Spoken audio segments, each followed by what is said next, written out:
నమస్తే.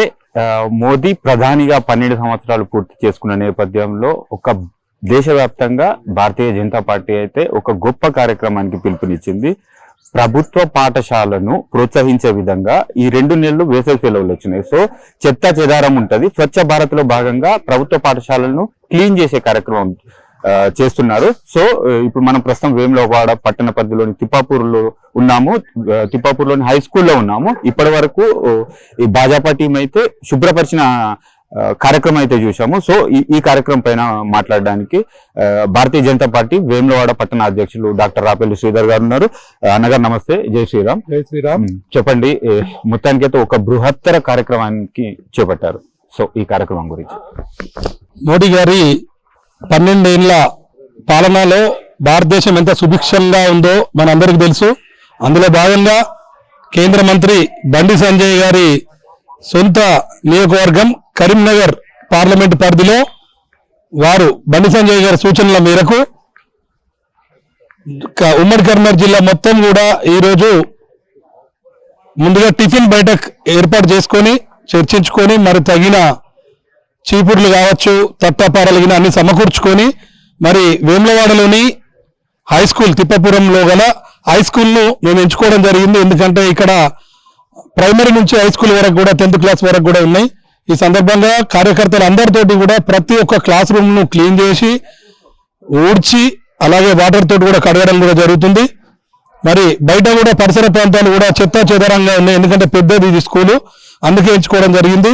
ఈ పరిసరాలన్నీ కూడా తట్టపారలతోటి చెత్త కూడా చెదారాలన్నీ తీసేసి నీట్ గా చేయడం కూడా జరిగింది. మరి గొప్ప సంకల్పం కేంద్ర మంత్రి బండి సంజయ్ గారు ఒక చిన్న కార్యకర్త స్థాయి నుంచి ఒక కార్పొరేటర్ గా, ఒక ఎంపీగా, ఒక కేంద్ర మంత్రిగా ఎదిగినప్పటికీ తన ఆలోచనలు దేశం కోసం, ధర్మం కోసం మోడీ గారి అడుగుజాడల్లో అమిత్ షా గారికి అనుకూలంగా వారి నిర్ణయాలు ఎప్పుడు ఉండే క్రమంలో మరి వారి సొంత మదిలో నుంచి వచ్చిన ఆలోచన మన బడి మన బాధ్యత అనే ఒక ప్రోగ్రాం ద్వారా స్వచ్ఛ పాఠశాలను చేయాలనే సంకల్పంతో తీసుకున్న వారి కోరిక మేరకు మేమందరం కూడా కంఠబద్ధులమై ఈరోజు ఈ కార్యక్రమం నిర్వహించడం జరిగింది.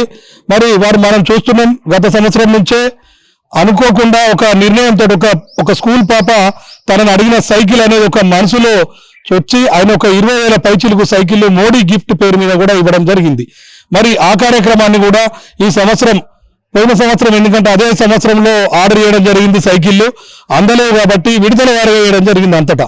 కానీ ఈ సంవత్సరం కరీంనగర్ ఉమ్మడి జిల్లా మొత్తం తన కరీంనగర్ పార్లమెంట్ పరిధిలో ఒకటే రోజు ఈ సంవత్సరం 27,000 పైచీలకు సైకిల్ అయితే అనేది ఒక అంచనాకు రావడం జరిగింది. అవన్నీ కూడా ఏకకాలంలో ఒకటే రోజు ఇంకొక 2 నెలల లోపు ఇవ్వాలనే ఒక కృత సంకల్పంతో అన్ని సైకిళ్ళు కూడా ఆర్డర్ చేయడం జరిగింది. మరి ఆ కార్యక్రమం కూడా వారు తీసుకోవడం జరిగింది. ఇంకా కూడా మనం ఒక గొప్ప కార్యక్రమం వారి మధ్యలో వారు ఒక రోజు నిలబడడానికి డబ్బులు లేని రోజు నుంచి ఈ రోజు ప్రతి ఒక్క బీద కార్యకర్త కావచ్చు, వారి పార్లమెంట్ పరిధిలో గల ప్రతి ఒక్కరి బీద వాళ్లకు హాస్పిటల్ తరపున కావచ్చు, ఇంకే విధమైన ఆపద వచ్చినా కూడా తన దగ్గర డబ్బులు లేనప్పటికీ తనతో ఉన్న పరిచయస్తుల ద్వారా వాళ్ళకి హెల్ప్ చేయించడం జరుగుతుంది. మరి అదే క్రమంలో పోయిన సంవత్సరం కూడా CSR ఫండ్స్ ద్వారా కూడా చేయించడం జరిగింది. ఇదే క్రమంలో పోయినసారి 10th క్లాస్ పిల్లలందరికీ కూడా గవర్నమెంట్ కళాశాలలో స్కూళ్ళలో చదివే పిల్లలకు ఫీజు కూడా కట్టడం జరిగింది. ఎందుకంటే గవర్నమెంట్ స్కూల్లో అయినప్పటికీ గవర్నమెంట్ కు కట్టాల్సిన ఎగ్జామ్ ఫీజు అయితే కట్టాల్సిన పరిస్థితి ఉంటుంది. అది కూడా కట్టలేని పరిస్థితుల్లో కొంతమంది ఉంటారు. అలాంటి వారి గురించి కూడా ఆలోచించి గవర్నమెంట్ స్కూల్ ఫీజులు కూడా, ఎగ్జామ్ ఫీజు కూడా గత సంవత్సరం లాగానే ఈ సంవత్సరం కూడా కట్టడం జరుగుతుంది ఏకకాలంలో అని చెప్పి తెలియజేయడం జరిగింది. అలాగే ఇంకేమన్నా మా దృష్టికి వస్తే కూడా తెలియజేయమని చెప్పడం జరిగింది. మొన్న ప్రత్యేకించి వారు మీటింగ్ పెట్టి ఉమ్మడి కరీంనగర్ జిల్లా మండల ప్రెసిడెంట్లు, పట్టణాధ్యక్షులు అందరితో ఈ కార్యక్రమం అంటే ఓన్లీ పట్టణ పరిధిలోనే ఉంటుందా, విలేజ్లలో కూడా ఉంటుందా? అంటే పార్టీ ఎటువంటి ఆదేశాలు ఇచ్చింది? ప్రతి విలేజ్ లో, పట్టణ పరిధి, అలాగే ప్రతి గ్రామం, ప్రతి గ్రామంలోని ప్రతి ప్రభుత్వ పాఠశాల ఈ రోజు ప్రారంభమవుతున్నాయి క్లీనింగ్ చేసడం. ఇవాళ రేపు మొత్తం ముందు చెత్త చెదరం 15 లోపు ఈ 13, 12, 13, 14 లోపు మొత్తం కంప్లీట్ చేస్తాము. ఇది ఈ ఉమ్మడి కరీంనగర్ జిల్లాలో ప్రతి గ్రామంలో ఒక చిన్న మారుమూల చిన్న గ్రామంలో 2 రూములు ఉన్న క్లాసులు ఉన్న పాఠశాల కానీ మనం గవర్నమెంట్ పాఠశాలను క్లీన్ చేయడం ఇవాళ ప్రారంభించడం జరిగింది. దానిలో ఒకటి చెప్పండి, ఇప్పుడు ప్రభుత్వ పాఠశాలను ప్రోత్సహించే విధంగా కేంద్ర మంత్రి వర్యులు బండి సంజయ్ గారు అయితే గతంలో 9-10 విద్యార్థులకు సైకిల్ ఇవ్వడం జరిగింది. దాదాపుగా ఒక్కొక్క దాని కాస్ట్ 7 నుంచి 8 వేలు ఉంటుంది. సో ఈ రోజు శుభ్రత కార్యక్రమం, ఈ ఫీ కూడా అంటే ఎగ్జామ్ ఫీ కూడా కట్టడం జరిగింది. సో దీనిపైన మంచి కార్యక్రమం. సో దీనిపైన రాష్ట్రంలో ఎక్కడ లేని విధంగా ప్రభుత్వ పాఠశాలను ప్రోత్సహిస్తున్నారు. సో దానిపైన రాష్ట్రంలోనే కాదు, మీరు అన్నట్టు భారతదేశంలో ఏ ఎంపీ పార్లమెంట్ పరిధిలో కూడా ఇలాంటి బృహత్తర కార్యక్రమం లేదు. అది మనందరికీ తెలుసు.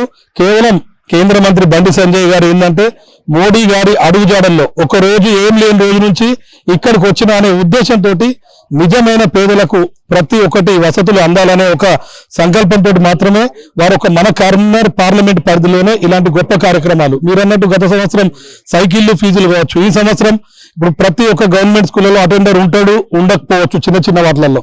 పాపం దాంట్లో టీచర్లు చేయాలంటే కూడా కొన్ని ఇబ్బందులు ఎదుర్కోవాల్సిన పరిస్థితి ఉంటుంది. కాబట్టి బీజేపీ కార్యకర్త అంటే పుట్టుక నుంచి చచ్చేదాకా సేవ కోసం నిజమైన సేవతో ఇలా చూసి ఇళ్లకి వెళ్ళి అందరం టిఫిన్లు తీసుకొని వచ్చి ఇక్కడ టిఫిన్ చేసుకుంటా స్వచ్ఛందంగా టిఫిన్ తీసుకొని వచ్చి ఒక్కొక్క రకంగా టిఫిన్, ఒకరు ఇడ్లీ, ఒకరు ఉప్మా, ఒకరు పచ్చట్టుకులు, ఇట్లా మనిషికి ఒక టిఫిన్ తీసుకొని వచ్చి ఇక్కడ చేసుకుని ఈ కార్యక్రమం నిర్వహిస్తున్నామంటే అది కేవలం ఒక భారతీయ జనతా పార్టీ కార్యకర్తలతో సాధ్యమైందని ఒక పిలుపు తను ఇవ్వడం జరిగింది. మరి ఇలాంటి ఆలోచనలు నాకు తెలిసి భారతదేశంలో ఏ ఎంపీకి కూడా ఇలాంటి ఆలోచనలు ఎమ్మెల్యే కూడా రావు.